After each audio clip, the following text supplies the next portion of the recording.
recording right now. Here we go. So Hello, everybody.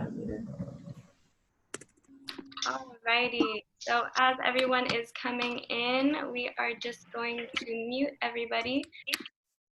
All right, everybody, welcome to pre-health shadowing. We are doing our virtual shadowing session.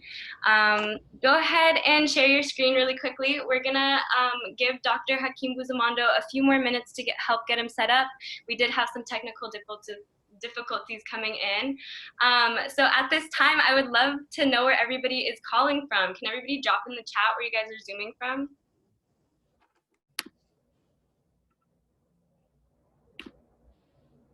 All right, so we got a bunch of different states going on over here. We got some Texas, Florida, some California. All right. Welcome, everybody. Puerto Rico? From everywhere. So just to give you guys a little heads up about how this all works, if this is your first shadowing session with us, welcome. We are a student-based, UC Merced-based organization, and we are currently in the process of inviting a bunch of different health professionals in to speak with you guys, so you guys can get an inside look about their path, their education, their daily life, and the things that they go to on a daily basis in their health professions.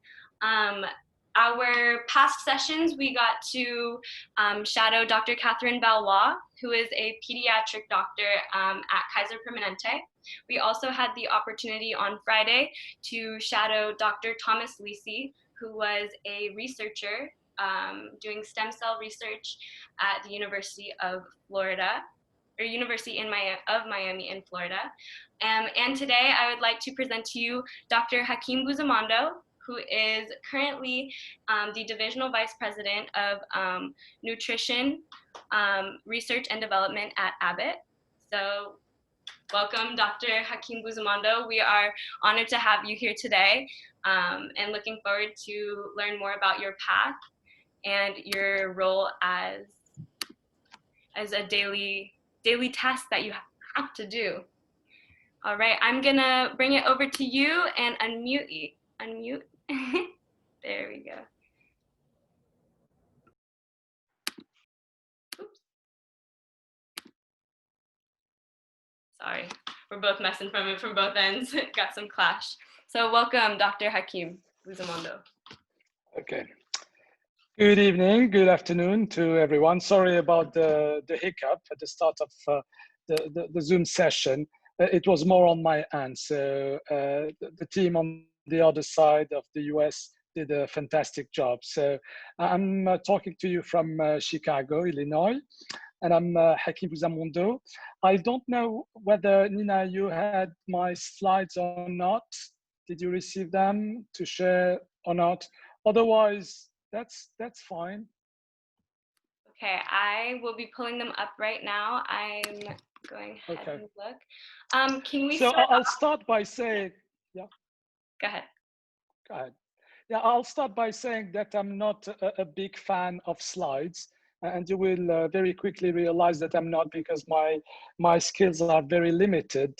I'd rather have a conversation with you guys and answer as many questions as I can from you. I did prepare 3 very succinct slides to start with, but then I would very much appreciate, the questions from you and have it more as a conversation. Awesome. Well, we can start off just by getting a little bit of background about you. Can you tell us a bit of who you are and what you do? Okay, so I work at Abbott Nutrition, and I'm the global head for the global research and development. So what does it mean being the vice president of R&D in a large corporation? So you're responsible of everything around product development, innovation, education, clinical and preclinical research. In my case, it's in the nutrition field, and we cover both pediatric and adult nutrition. It's when I said global head, this means that the role in by nature is global. This means that you're leading a large group all over the world across the 5 continents. So we have 5 R&D centers located in the Americas, in Europe, in Middle East, and in Asia, in China, India, and Singapore. And I'm leading a team of more than 700 scientists, engineers, and physicians. So this is what I do today. But if I take a step back, 30 years ago, I was not doing what I'm telling you about today. 30 years ago, or even slightly more, 33 years ago, I was just finishing medical or high school, and still wondering what would be the next step for me. And I guess medical school was kind of a very natural choice for me. Initially, not really because I really wanted to do that, just to be quite honest. It was very much about my family and many people around me being physicians, my uncles, my aunts. So everyone was a physician, and everyone would tell me, you know what, Hakim, you would be a great physician. So I eventually convinced myself, but before jumping into medical school, I decided to spend some time in an emergency room. And I thought that if I could survive that during a week or so, this might be a good sign for me to finally go with that choice. And this is what I did. And I believe this was probably one of the best choice I ever made in my life, spending this 1 week in this ER, seeing things I would never have imagined I could see when I was only 17. So this is how it all started. So Nina, I think I'll try to send you again my slides if you didn't get them. Let me give it a try again.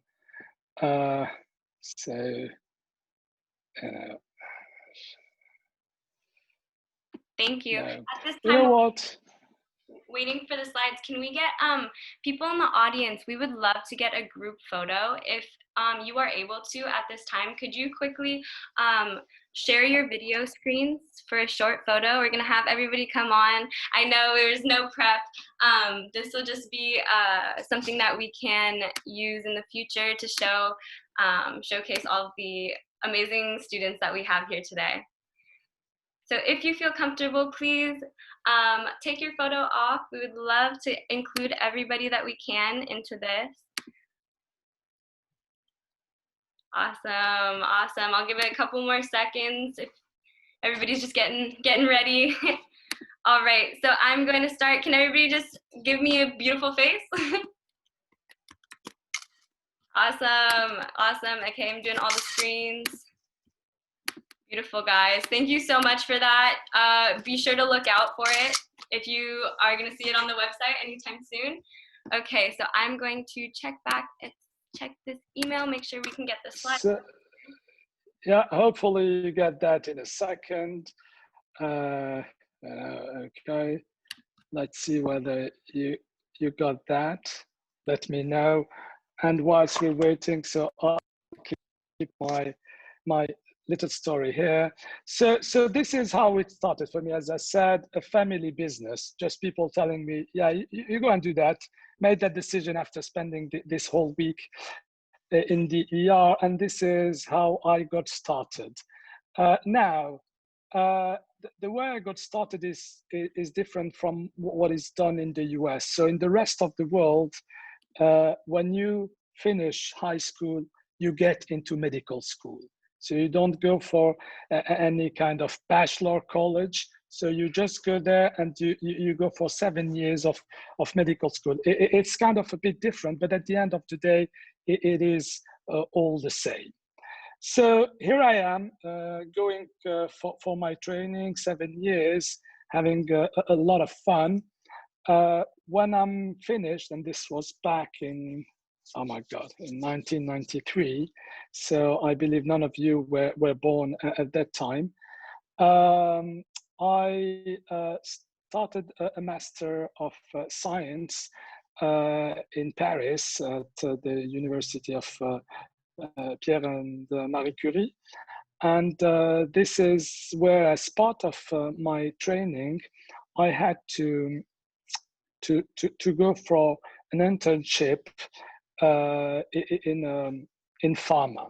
So it was part of the whole training, and this is what I did. And I found a place where to go for my internship.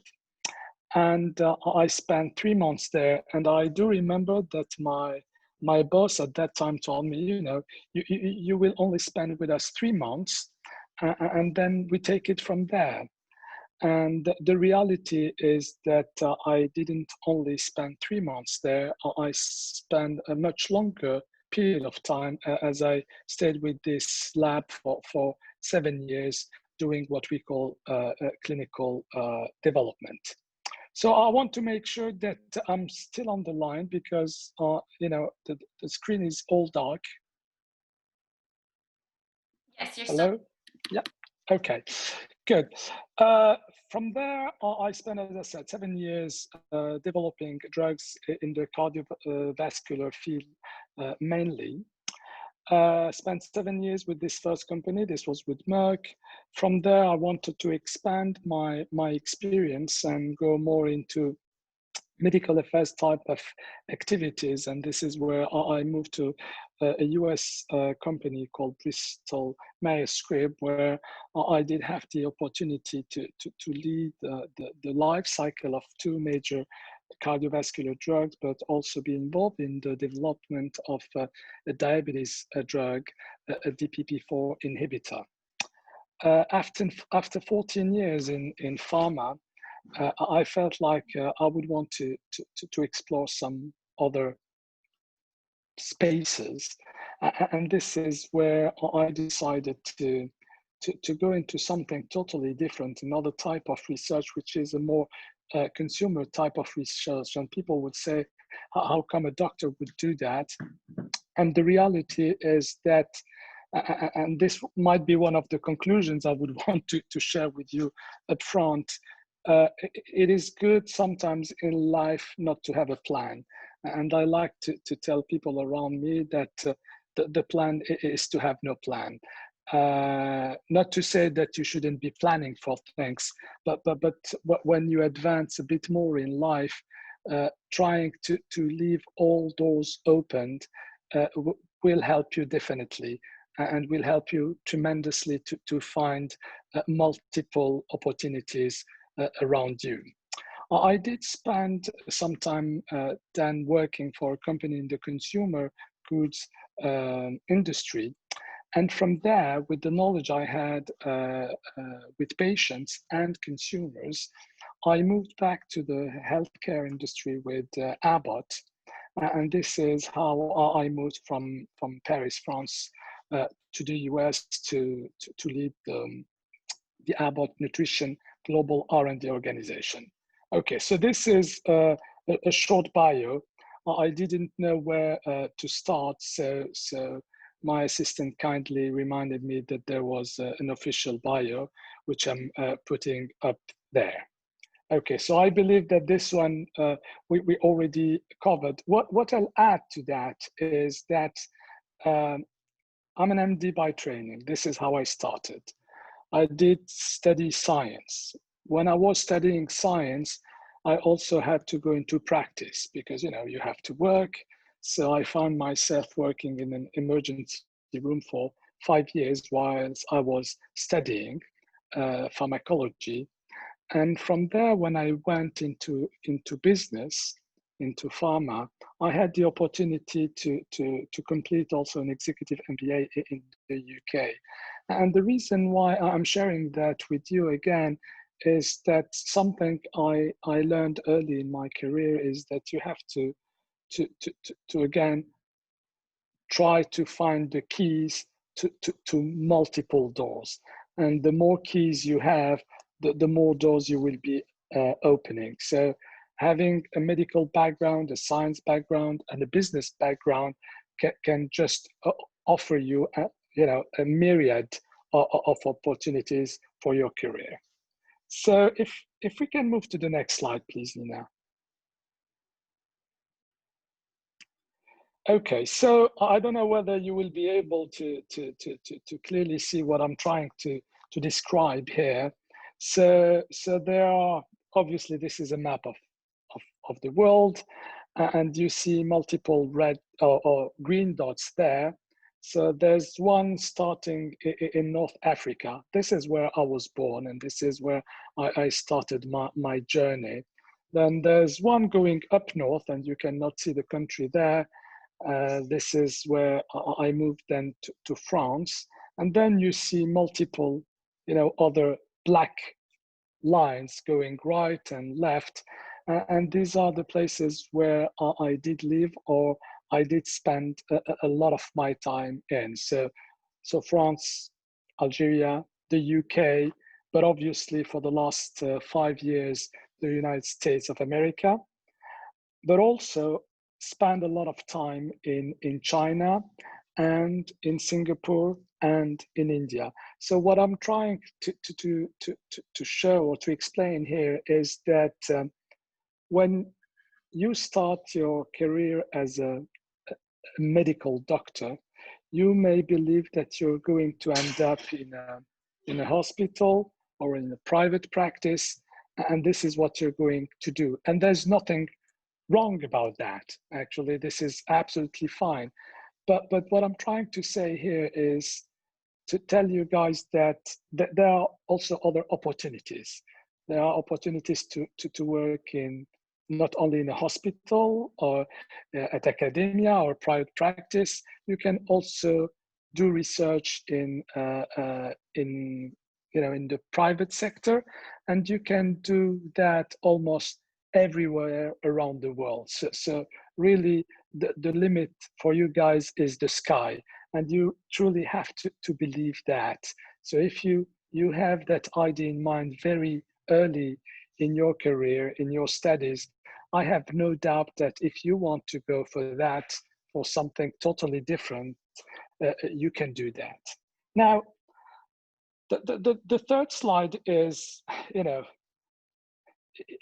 if you're interested in medical studies, there's something you have to be interested in, and these are the patients. I mean, I remember one of my friends who was not very much interested in patients. He just told me, yeah, Hakim, you know what, medical school seems to be cool. I think I'm just going to do that. And after 3 years, he just stopped and went for something different. So I think that if you're genuinely interested in helping, in trying to treat people around you, and I'm not talking here about being altruistic, but really just trying to help others. So then this is really the path that you need to go for. And then, and here I try to describe my own path. You go to medical school and then it's again patients. You go for clinical practice and it's again patients. Then you wonder whether you can do something about the science, and then it's all about the patients again.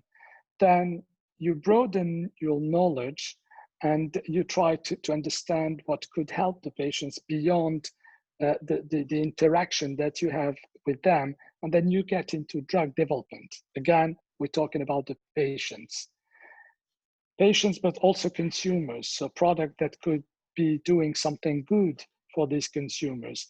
In what I do today, it's both consumers and patients. We're developing products, nutrition products for both populations. So again, it starts all with the patients and it ends all with the patients. So I'm going to pause here. I know this was a pretty long introduction, and open up the floor for questions from the audience. I'm happy also to share some more details with you guys about what we do in my R&D organization.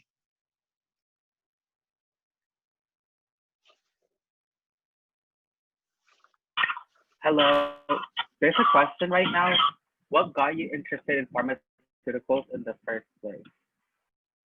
By pharmaceuticals? This Yes, is what you said? pharmaceuticals. Yes? Yeah. So when I finished medical school and I was a GP, I was wondering what would be the next step for me. I was not very much interested in just doing, patient's work, clinical practice, just having a patient in my office.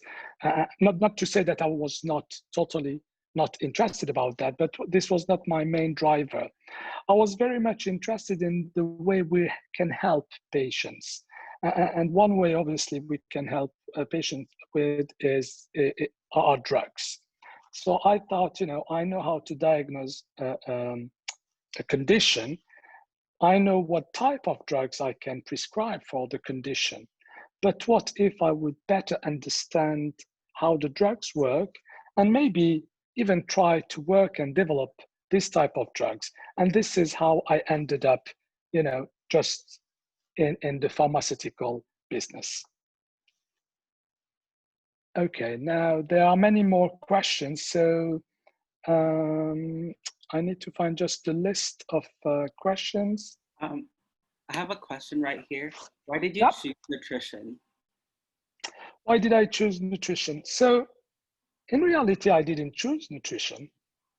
So when I got started, I started with pharma and pharmaceuticals. I was mainly interested in cardiovascular and metabolism drugs.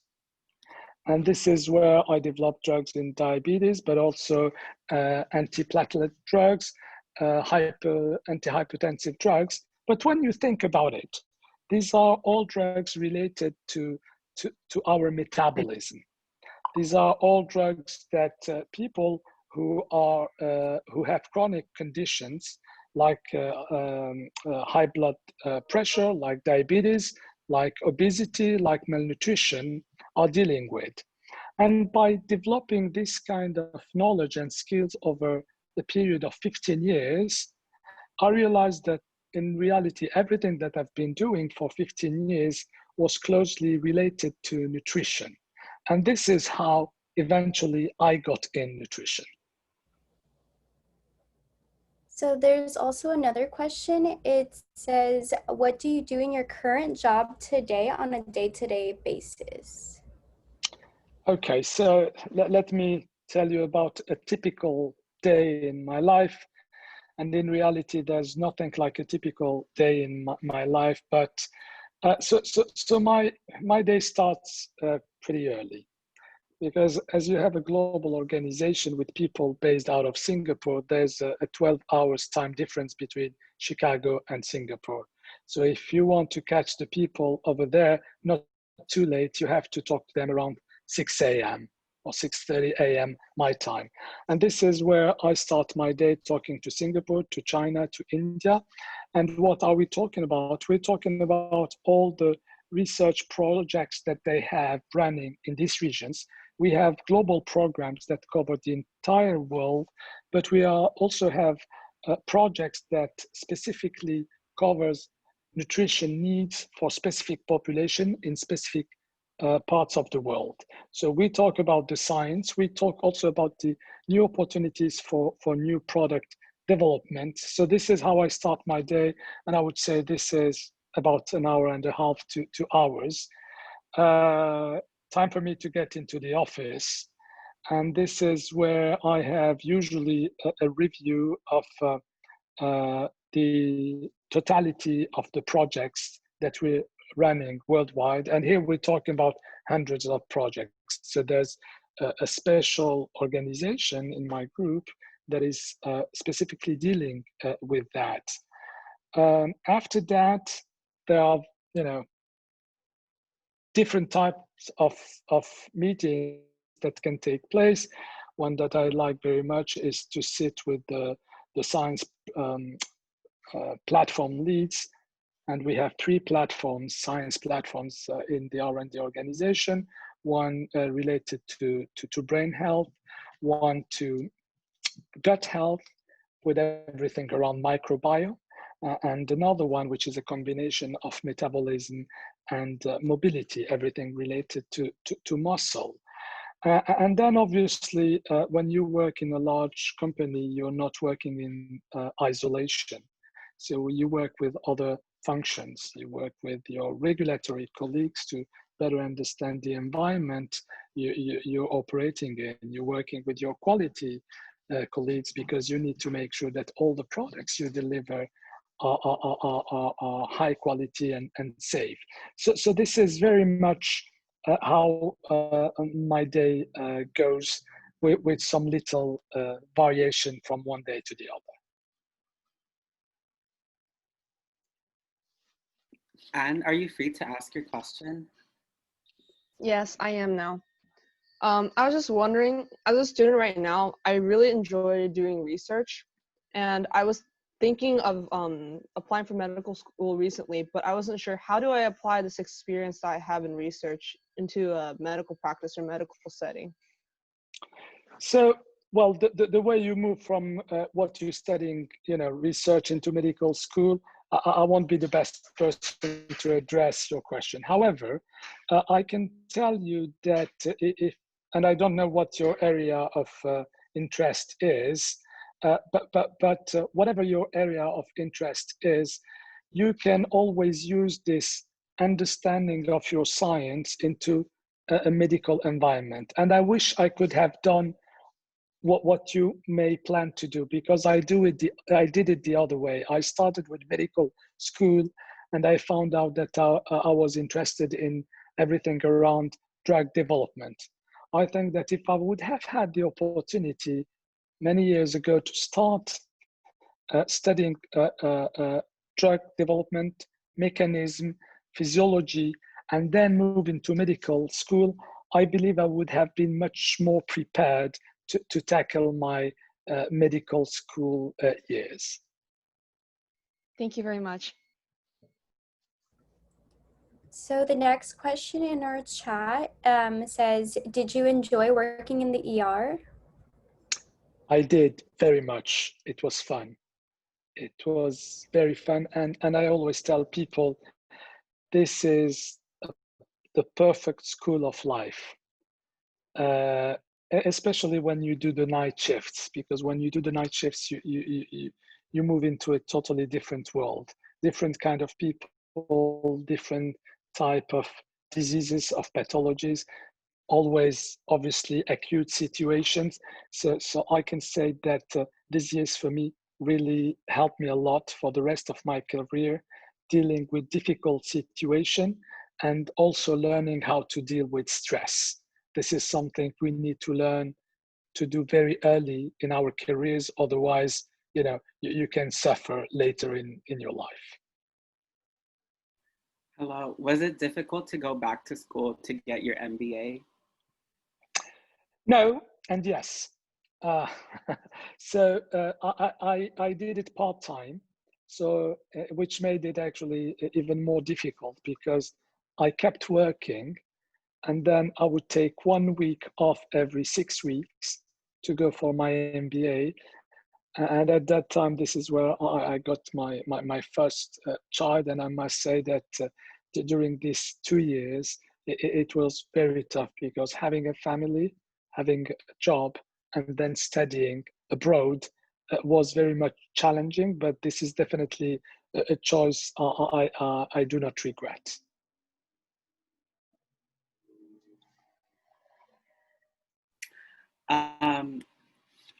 Sorry. Do you say going to med school is important if one is interested in clinical research and drug development, or do you recommend a different path?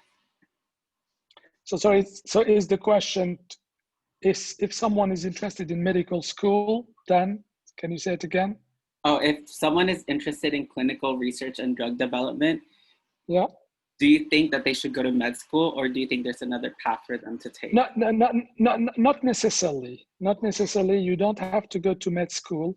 You just go, with your bachelor, your master, you go for a PhD in clinical research, and then you can do clinical research in a clinical center. So a medical school is not the only way to get there.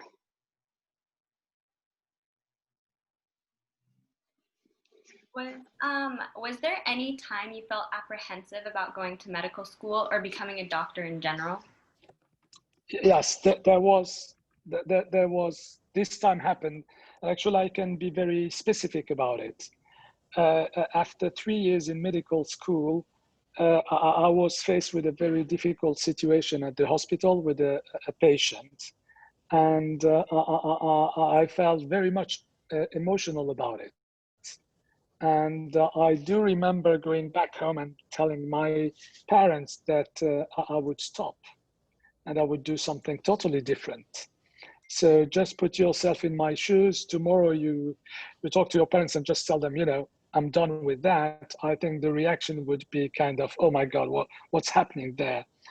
It took me 1 week to come back on my feet, and eventually decided that this would be the thing I want to do my entire life. But there has been this time where it was more than apprehension. It was a lot of emotion.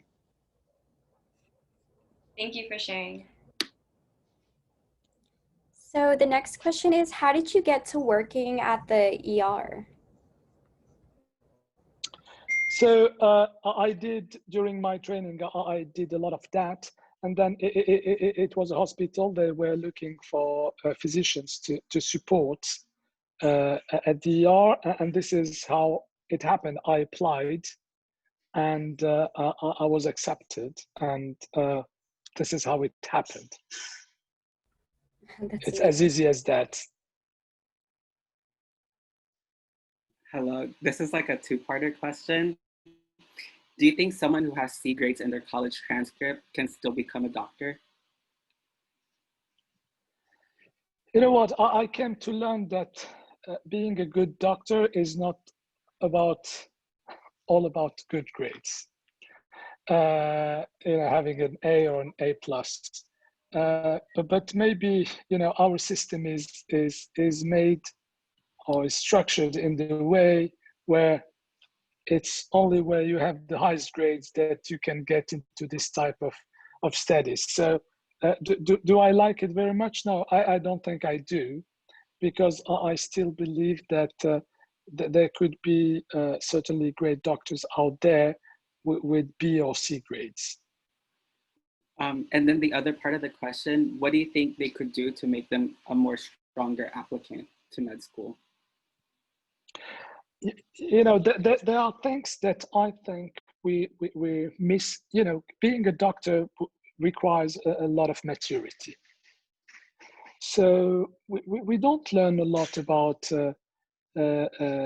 science, behavioral science. We don't learn a lot about ethics. So when it comes to behavioral science, to ethics, these are very important aspects of what a doctor does, but actually a doctor is not very well prepared for that.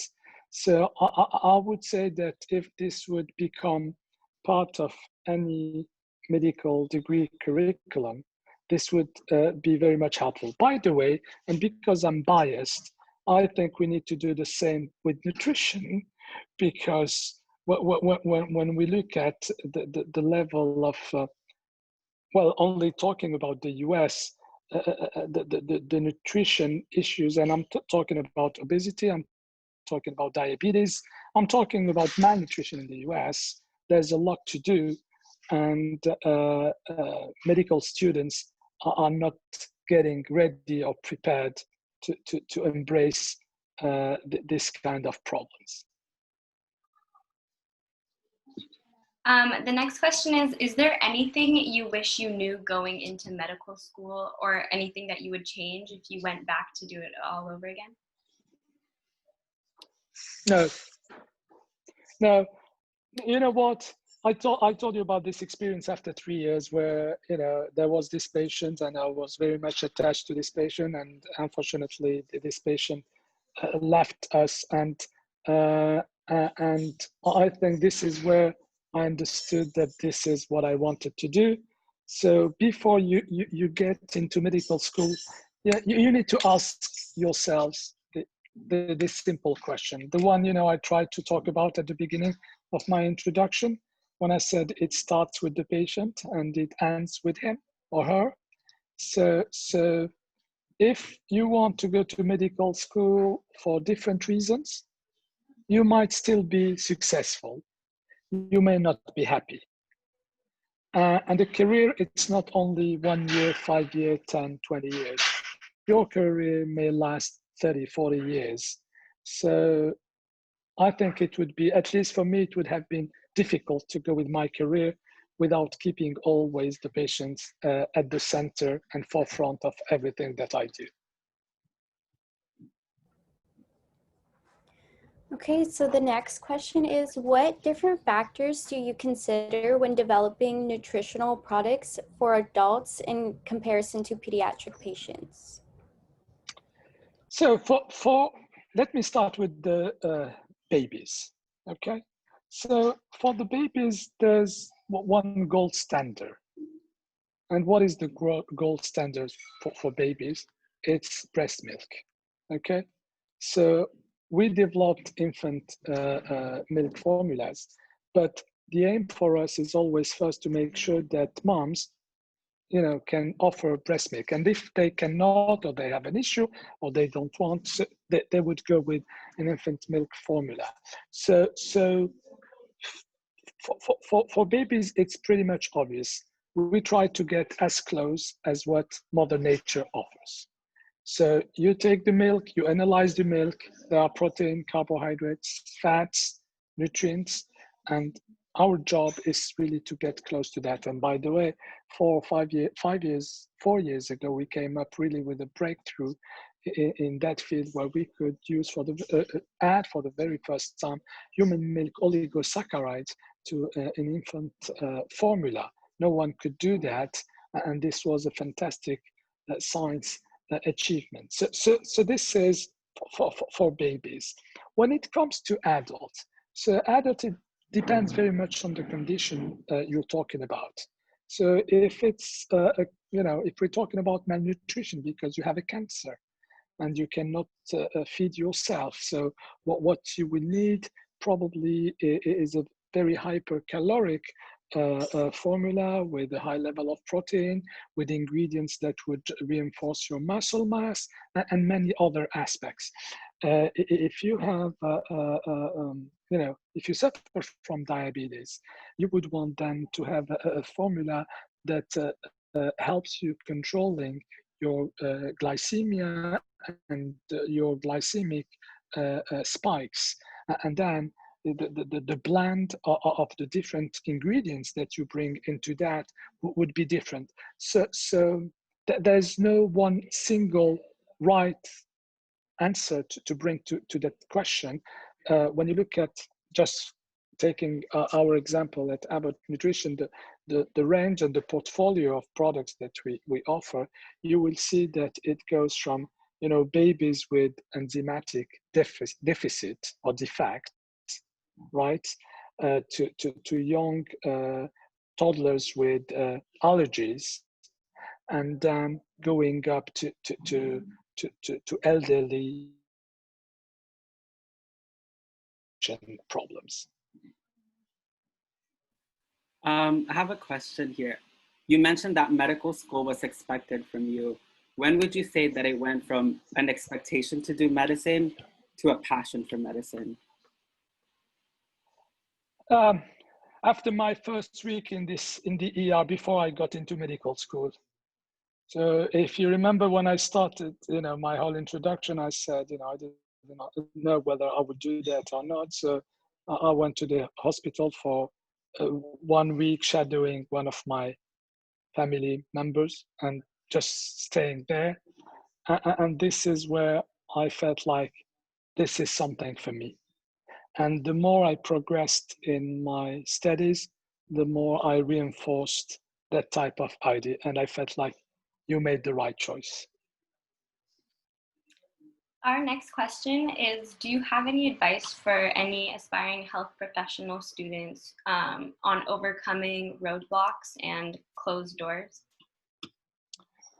Never give up. This is the easy and short answer. You will keep facing roadblocks. You will keep meeting people who will tell you this is not feasible, this is not doable, this is too difficult, or you don't have the right skills for that. Just keep doing what you believe is right. And I know it's kind of, yeah, it's generic, what he's saying here. The reality is it is not. So don't hesitate also to establish a network around you. Talk to other people. There's no harm asking questions. There's no harm saying, I do not know. It did take me some time to realize that because no one did tell me that. So you go around, you ask questions, you ask people whether you can help. Don't hesitate to do that. And again, never give up. Okay, so our next question is, how has your global experience impacted your journey? This is more like a two-part question, so you can answer the first one. Okay, so how my global job impacted my journey. So, this is where I realized that I was truly a citizen of the world, and we are all probably citizens of the world. So when you develop something here in the US, and you feel like this is very much appropriate for the US population, and then you take the same concept and you try to apply it in India or in the UK, and you see that this is also working or might be working with little tweaks, you truly realize that we're living in a global world. And although each and everyone is looking at his or her own piece of the world, I was very blessed and lucky to look at the world in its globality. Great, and then the second part is, what are some, oh, sorry, the question just disappeared. Okay, what are some of the most impactful experiences you have had studying/working around the world? Okay, so this was during my during my MBA, and I was working. So this is where I was doing the first thing. So I can tell you or share an anecdote. So first day on the MBA, it was in the UK, and my tutor told me and told the entire class, and this was a 26 or 27 people class. He told us, okay, first rule, don't get married or have a baby. Second rule, don't get divorced. Third rule, don't get a baby during these 2 years. The message there was working, studying, having a family will be very much challenging. If you try to do the three, you may set up yourself for failure. Now, I need to say something. I didn't talk about my family. They are very much important to me, and this is how I could succeed, I guess. I got married. I started with my first son when I started with my MBA whilst working. And at the end of my MBA, or before the end of my MBA, I had my second son. So one would say that I didn't follow the advice of my tutor, but it did work, but it did require a lot of many sacrifice, and I must say a lot of support from my spouse, who is, by the way, also a physician and a scientist. Sorry, Raf. Our next question, why did you go for an MBA instead of a PhD? Well, this is another very good question. So before I got into the pharma industry, the aim for me was to start a PhD program, and actually I was all set up to start a PhD. And this is where I got this, kind of internship in industry for 3 months, got that job offer and told me, you know what, you should better go down this road. So I gave up on the PhD, went with the pharma experience. And then when I got into pharma after 7 years, when I went for my MBA, I realized that what would help me most is really how could I, as a physician and scientist, best and better interact with my stakeholders. So it's good when someone tells you about the business, about finance, about whatever. It's good that you understand what people are talking about. And it's important that you make up your own perspective around the topics that are being discussed. And it's not because you're a scientist or a doctor, medical doctor, you cannot understand what finance people, marketers are talking about. And this is why I chose to go with an executive MBA. Hi, how do you deal with failure in a high stakes environment like the ER or during drug trials? How do you cope with that? Well, initially it's very difficult because when you sit there and you see someone coming there, wounded or whatever, and you're trying everything and it doesn't work, and the end is not the one that you were hoping for. It takes time to build this shield around you. And I'm not saying shield is maybe not the right word, because you should never be building a shield that is so strong that you don't feel any kind of empathy toward the people who come to the ER. But I did say earlier that this was probably the best school of life. So this helped me later in my job today to accept failure. When you do research, there's failure. And actually to explain to people around you that in reality, failure is not a bad thing. It helps us learn and learn again, and then come up with bigger things. I wouldn't say that for the ER, because when there's a failure in the ER, there's a failure, and you cannot, make something. You can make something good out of it for those patients who would come afterward. But when it comes to research, I think that failure is really part of the process, and we should encourage failure. Okay, so the next question is, what are some challenges you face during your job today? So these are the challenges that, many R&D organizations in many different sectors would have to face. So when you start a research program, like for you guys who are already in research or are going to embrace a career in research, you have a hypothesis, you have a plan, and then you have to deliver on that. But we talked about failure. Failure is part of the plan. We don't want to have failure as an outcome, but these things can happen. So when you drive hundreds of projects, statistically, it wouldn't be unusual to see that some of these projects are not, are failing. So this is the first big challenge. So, just trying to do something and it doesn't work. The second one is to make sure that you always work on these projects, on these products that are the most valuable for your patients. Because if you do research for the sake of doing research without coming up with something that is valuable for your society, for the people around you, then it's not worth it. And trying to find this type of research or of ideas is also very much challenging. But I must say that, and maybe this is one of the questions that will come up, the great thing about research is that you're working with great people around you.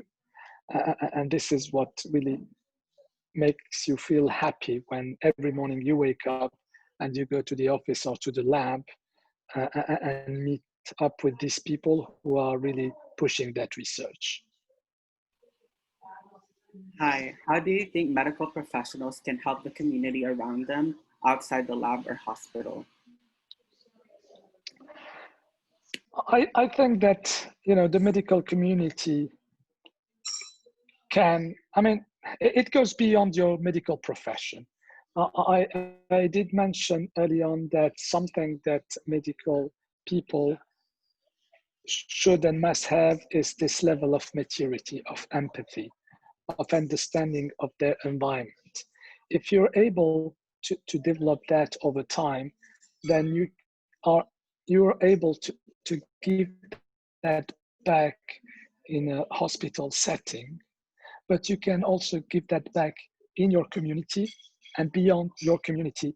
And it doesn't necessarily have to be related to the amount of money you're going to give, or to the amount of time that you're going to give. It's really being present with the people around you. Now, if you have the ability to offer your time to support those who don't have the opportunity to benefit from a proper medical support, this is even better. And you know, I'm not to talk about the elephant in the room today, and not talking about the COVID-19 pandemic. I mean, it would be a mistake at minimum. When you see what the medical community, and not only, but the medical community is doing today, I mean, these guys have been amazing. And I can just say it because as a doctor, I can appreciate that. But in reality, in the case of COVID-19, I could appreciate that as a patient. So going at the hospital and having these guys, all these people taking care of you, what was for me a really fantastic experience.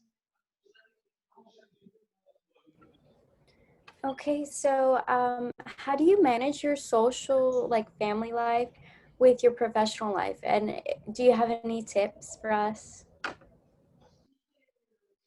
So, well, so I'm married. I have 3 boys, and I always tell people, if you don't keep that balance right, you won't be able to go for a long ride. So for me, there's my work, there's my family, my social life. I cannot separate them because, you know, one would impact the other. But we need to be disciplined. Work is very much important. This is what drives us all, but never make any compromise versus your family, your friends. You need to give them the right amount of time, of attention. You need to enjoy that part of your life. So I am very disciplined, and I can give you multiple examples where sometimes, you know, under pressure at work, I would just kind of stop stuff and just take care of the other important part of my life. Hi, can you talk about how COVID has affected your job?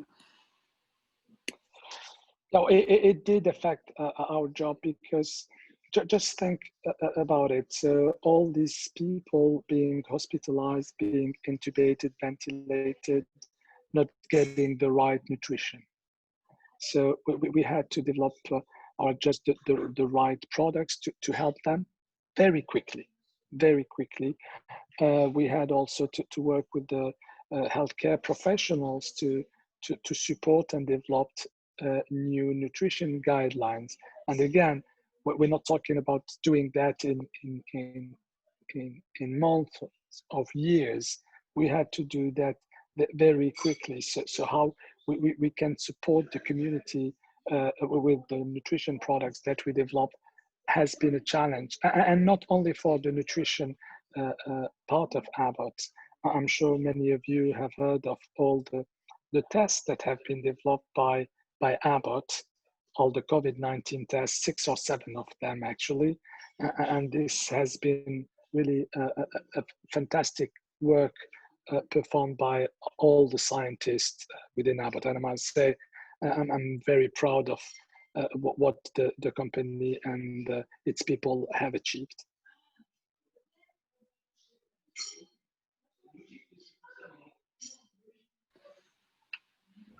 What other hobbies do you have along with your job? Okay, my family. I don't know whether I can say that my family is a hobby, but spending time with them is extremely important. You know, reading, but you would say, yeah, many people like reading, but I really miss reading more. So whenever I have time, this is what I do. Cooking is for me the best antidepressant or antidepressant drug I ever found in my life. So, you know, you enjoy cooking, and then you enjoy eating what you prepared, so with the people you love. And finally, recently I restarted cycling, and cycling a lot. So when you live in Chicago, there's this beautiful lake, and you can go for a long ride along the lake. So the next question is, how do you maintain your own health while working long nights? So again, it's all about a balance. So first, you shouldn't be working every night or every evening, or okay. You have to rely on others. You cannot do everything by yourself. There's a team, there are knowledgeable people, there are very good people around us. So we need all to work together. Finding this fine line is always difficult. So being a control freak will not help you in your life. That, you know, you have, and we all have to come to that point where a certain level of control is acceptable. However, we need to all work together. If you believe that you can do it by yourself, I think you're on a very difficult path to success. So I'm just talking about teamwork here. Someone commented that they're interested in doing pharmaceutical research. What would the difference between going to pharmacy school and getting masters in clinical research? Well, at the end of the day, if you go with a master in clinical research, you will learn, be it after in medical school or in pharmacy school, you will learn the same principles. Clinical research is clinical research, right? So it's not because you're following two different paths that you will do different things. So for me, there are not major differences. One difference, obviously, if you go through med school, you could be one of the investigators dealing directly with the patients or with the subjects. If you're a pharmacist, you wouldn't have the same ability to do that. However, you would be able to develop all the research programs, all the study protocols, and everything that you know, rotates around a clinical program. Can you talk about the leadership skills that you need in your position and how you developed those over time? So for me, and this is just the way I look at it, you can read hundreds, thousands of books about leadership. But for me, it first starts with the people around you. So, and how you manage the people, the respect you offer people around you. So for me, this is kind of the baseline. If you don't have that, it will be difficult for you to be the right leader. Then my own experience over time, and we haven't discussed yet innovation, I think that for me, leadership is very much about anticipating the future. If I can think about the future in a way others have not yet thought about, then I think you can bring a different leadership culture to your group, to your company, to your family, to whomever. And the best way to come up with this anticipation is to always keep innovation at the top of everything that you do. Just repeating what others are doing is fine, it's okay. You can live a beautiful life this way. But if you want to get into something different, into different feelings, then innovating yourself is the thing that you all need to do. And for me, this is really probably the leading path to becoming a great leader. But again, I do not pretend that this is the answer. You can read, there are, again, thousands of books around that topic, and you can probably learn much more from, brilliant minds around the world. So someone commented that there is a disagreement about whether fat or sugar is the cause of the increase in obesity today. What is your opinion on that? So can you just restate the beginning of your sentence? Some are. Oh, sorry. There is a disagreement about whether fat or sugar is the cause of the increased obesity in today's. Okay, so this is a topic that is very close to my heart. So I think we probably need the next 3 hours to discuss about this one. So here's the thing, simple, very basic statement. I guess it's an important one. Nutrition is all about a balanced life. Everything needs to be balanced. So in a normal diet, you should have, 50% carbohydrate, 55, 20, 25% of protein, and the rest are fat, lipids, and obviously vitamins, minerals.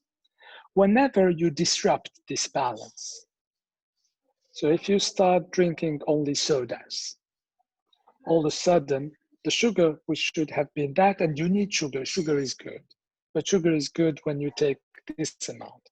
If you go with this amount, then sugar is not good for you. Likewise with fat.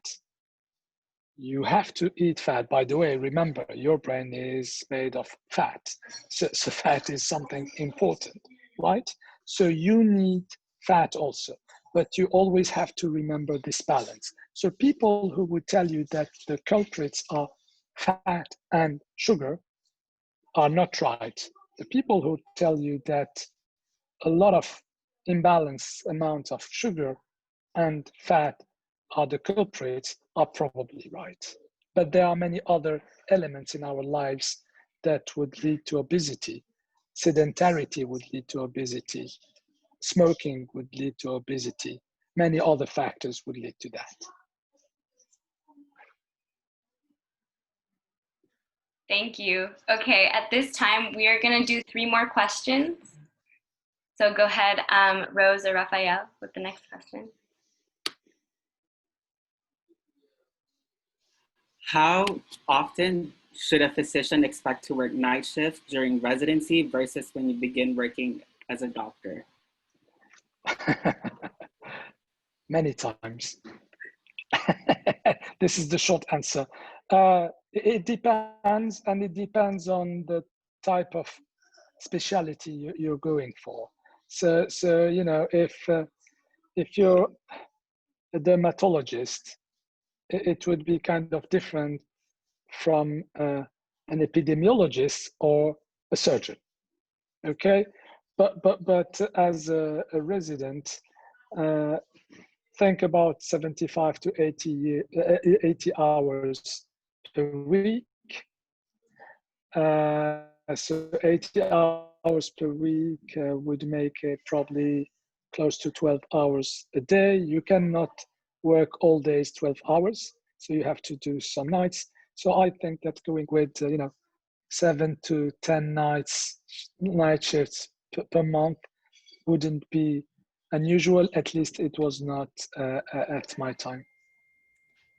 So the next question is, outside of hands-on experience with medicine, what would you recommend aspiring medical professionals do to improve essential traits like patience, discipline, perseverance, and such? Okay, so beyond the drugs, what can we do with the patients? This is the question. Oh, they're asking like, how do they improve traits like patience, discipline, and perseverance? So there are some programs dealing with that, and I don't know that I'm the best person to address this question. But there are definitely programs that are helping patients with, let's say, with compliance. So people neglect sometimes the problem that could, the lack of compliance, and I'm just using that as an example. So if you're a high blood pressure patients and you forget to take 40% of your time your drug, the likelihood for you to go with a stroke just rockets. So having the appropriate counseling, not only from physicians, but also from all healthcare provider is very much essential. So educational programs are critical to deliver that. What have been the biggest rewards for you with working within pediatrics? What has been the biggest Reward. reward? So do you mean in practice or in my current job, or both? Maybe? Just in general, yeah. Yeah, in general, you know, so in practice is when you're taking care of this little boy who have been in the medical pediatric department for 3 months because of nephrotic syndrome, and he would be, you know, just full of water and not feeling good. And then after 3 months, you see this little boy going out with a big smile on his face.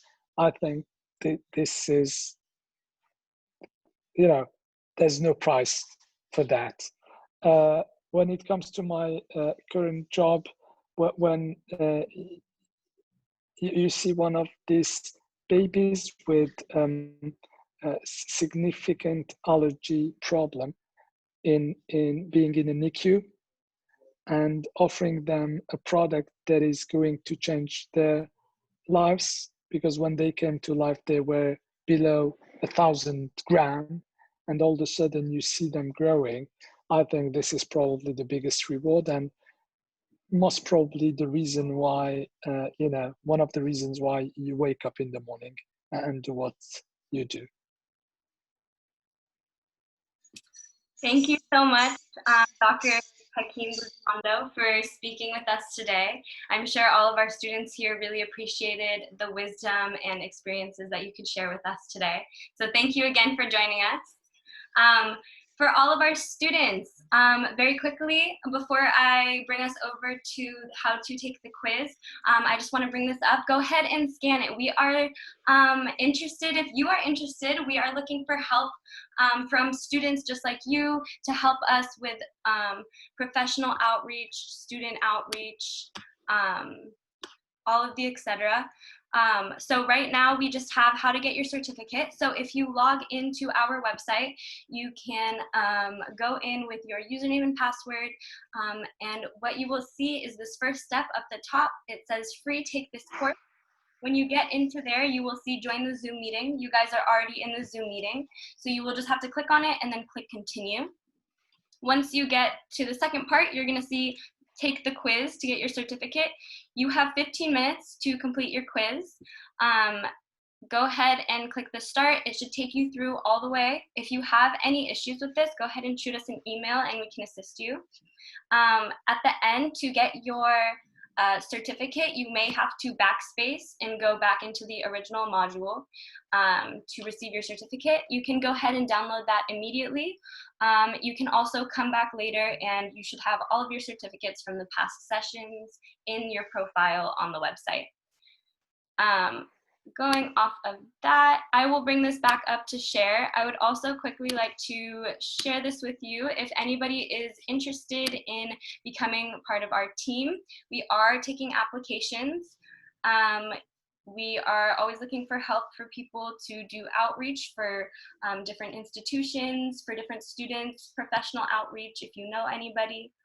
Also on our website, you can see that there is nominate a professional. If any of you guys have someone in mind, maybe your doctor or your parents are a doctor, you know someone who's a doctor, PA, nurse, any healthcare professional, we are looking for professionals to help speak and share their knowledge with us. So there is a page on our website where you can nominate a professional. So feel free to do that. And if you guys have any questions, we will stick around on the Zoom. This concludes our third official pre-health shadowing session. Thank you all for joining, and we hope to see you soon. Thank you. Bye.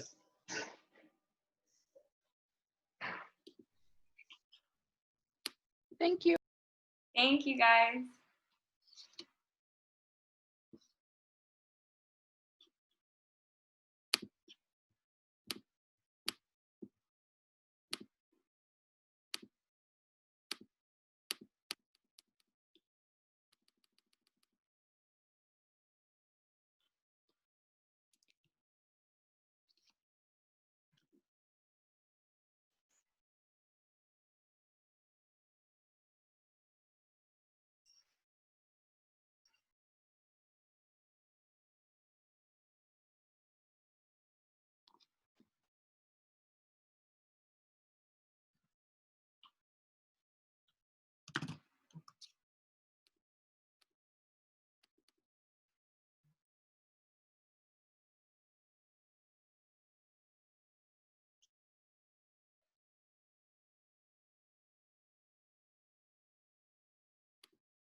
We'll give you 4 more minutes if anyone has any questions for us.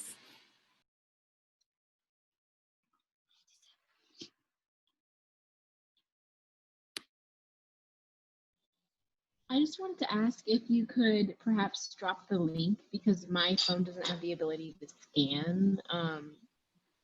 Which link, the Join Me form? Yeah. Okay, give me a minute.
Are there any more questions?